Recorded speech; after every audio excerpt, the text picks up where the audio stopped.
Ecco la nuova Volvo EX30, la più piccola della casa svedese con un cuore elettrico. Adesso la scopriamo insieme su Terzo Garage.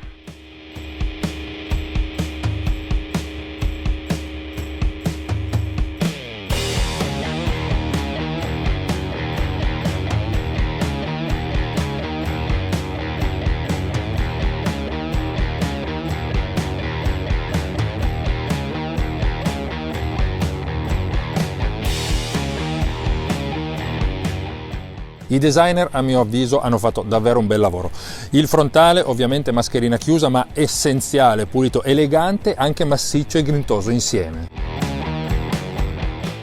Anche la parte posteriore è davvero molto pulita, con i fari che sono raccordati da queste due strisce nere a incorniciare il logo Volvo.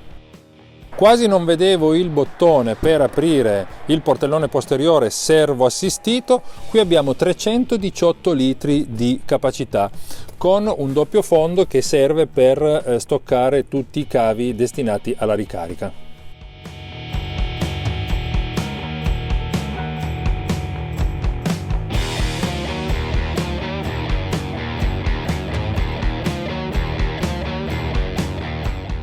Firma luminosa inconfondibile Volvo con la sagoma del martello di Thor, qui con diversi elementi LED. E poi abbiamo queste particolari prese d'aria per una funzione aerodinamica. Su questo allestimento Ultra abbiamo cerchi da 19 pollici, anche qui con un disegno particolare proprio per favorire la penetrazione dell'aria.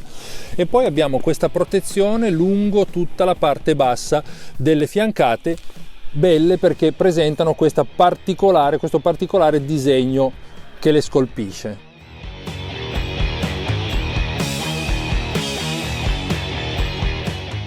Dietro l'apertura delle porte consente un accesso piuttosto facile, anche se con la batteria sul pianale di fatto si sta molto alti con le gambe.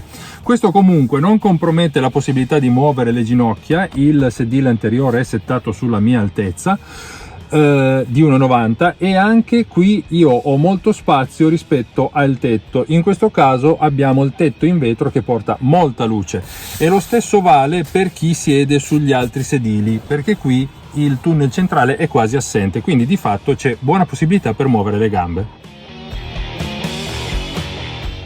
Grazie alla concessionaria Veglio di Alba per aver prestato questa nuova EX30 a Terzo Garage.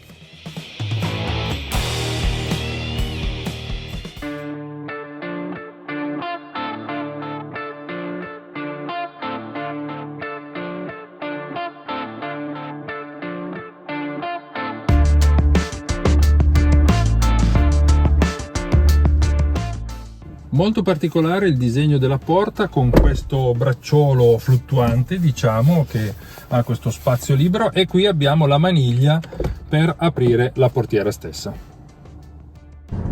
Certo che è particolare sedersi sulla nuova X30 e trovare questa atmosfera intanto molto silenziosa, ovviamente, a parte il segnalatore del superamento del limite di velocità che per legge è attivo su tutte le nuove auto, ma anche perché tutta la plancia è molto lineare, molto minimal.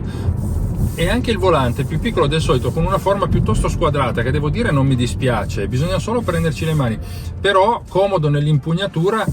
È curioso il fatto che davanti io non abbia nessuna strumentazione, perché tutto è concentrato su questo grande tablet centrale verticale che ha tutti i servizi Google integrati.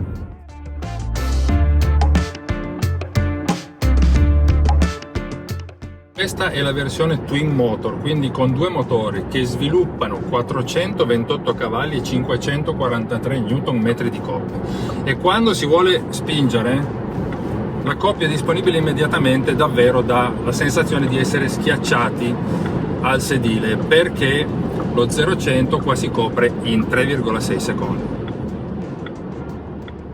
Curioso e anche molto ben fatto, secondo me intuitivo, il cruise control adattivo che mi dice, proprio mi mostra le sagome degli altri veicoli che mi precedono e quindi mi permette di regolarmi. Tra l'altro, non so se riusciate a vedere, visto che io stavo parlando e non stavo guardando la strada, la macchina mi ha avvisato e mi ha detto: tieni gli occhi sulla strada.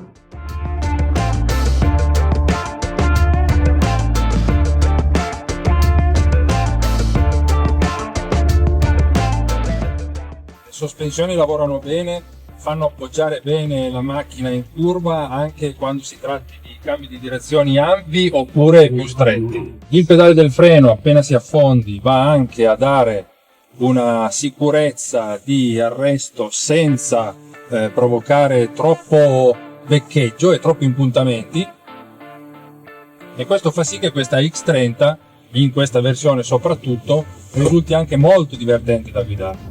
Bisogna anche abituarsi un attimo a controllare quest'angolo del tablet per vedere la marcia inserita. Adesso siamo in drive e la vediamo in grassetto. Adesso c'è un semaforo rosso, ovviamente ci fermiamo, non c'è nessuno dietro, ne approfittiamo. Se noi andassimo a inserire la retromarcia diventa la R in grassetto.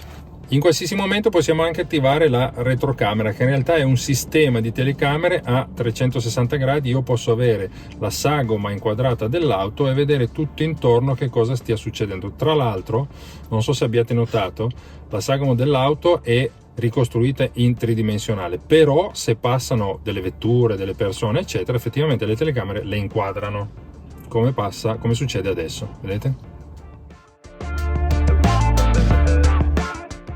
Questa versione ha un'autonomia di 450 km perché ha una batteria da 69 kWh e ha un consumo dichiarato di 17,5 kWh per 100 km. Abbiamo il bocchettone di ricarica, abbiamo una ricarica su questa versione Ultra, su questo allestimento Ultra, a 22 kW per la corrente alternata e fino a 175 kW per la corrente continua.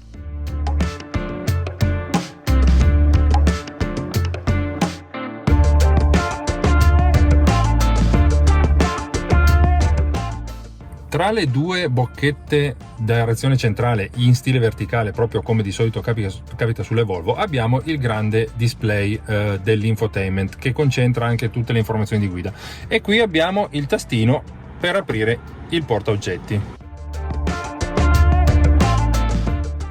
Inoltre, volendo, possiamo anche aprire il bagagliaio premendo questo tasto, tenendolo premuto, e il bagagliaio in automatico dietro si apre. Una volta ovviamente che si sia aperto completamente, possiamo anche richiuderlo seguendo lo stesso procedimento.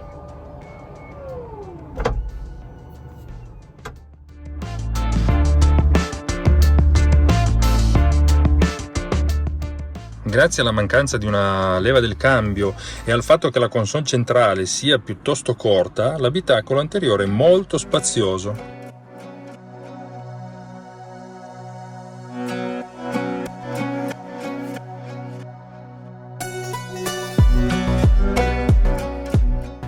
Oltre alla home, su questo sistema abbiamo la possibilità di richiamare diverse altre applicazioni, addirittura anche YouTube, volendo, che grazie alla connessione LTE dell'auto funziona di fatto in autonomia.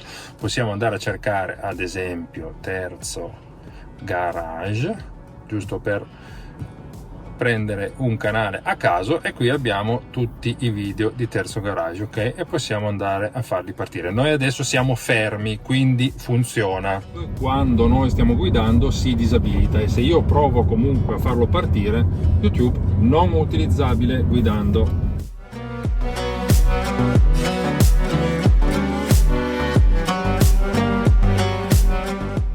Questa invece è l'icona per andare a impostare tutti, i settaggi dell'auto, ok? Da qui possiamo togliere quell'avviso un po' antipatico che suona ogni volta che io faccio superare all'auto i limiti di velocità.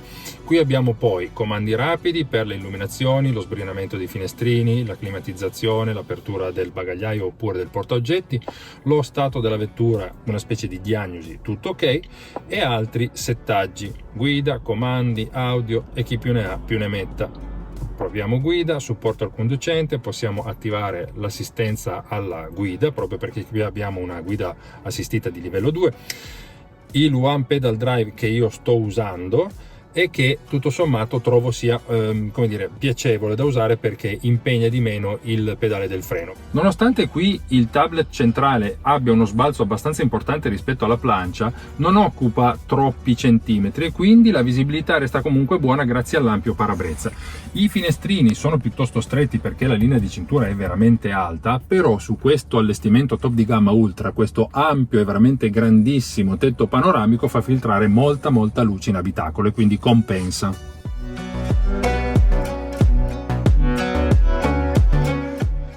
A voler trovare proprio il pelo nell'uovo, forse solo per chi è abbastanza alto, questa mensola di fatto va a occupare un po' di spazio sul quale può andare a sbattere il ginocchio guidando, però bisogna semplicemente regolare bene il sedile di guida.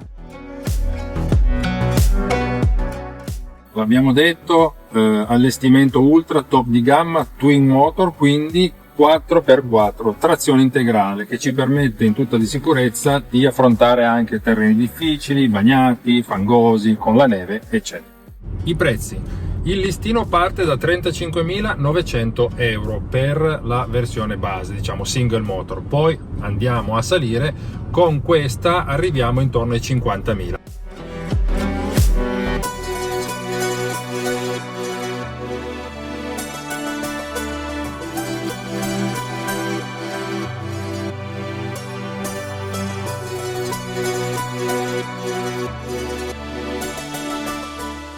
E anche con la nuova Volvo EX30, che è stato davvero un piacere guidare, è tutto. Spero il video vi sia piaciuto, magari lasciate un like e iscrivetevi al canale. Alla prossima, buoni chilometri a tutti, ciao!